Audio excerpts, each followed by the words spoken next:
আমি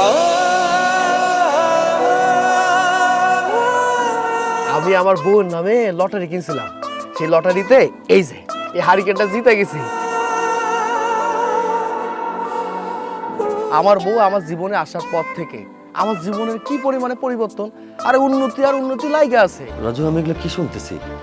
তুই বলে তোর নামে যে জায়গাটা আছে ওইটা বেচে দিচ্ছিস?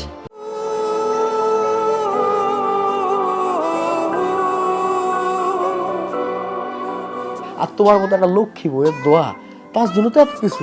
তাহলে তোমার সালাম করলে অসুবিধার কি আছে? সালাম করি। না না, আরে আমি আমার বউয়ের দোয়ায় পিওনের চাকরিটা পাইছি।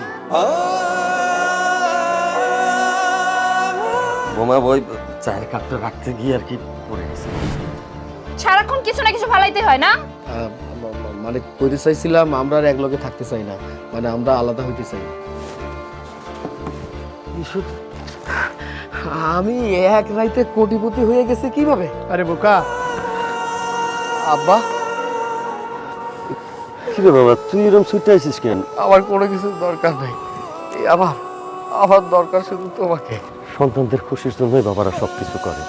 আমি বুঝতে পারতেছি তুই তোর বউয়ের কথা চিন্তা করে তার প্রতি বেশি আবেগের কারণে নিজের ভবিষ্যৎটা নষ্ট করতেছিস।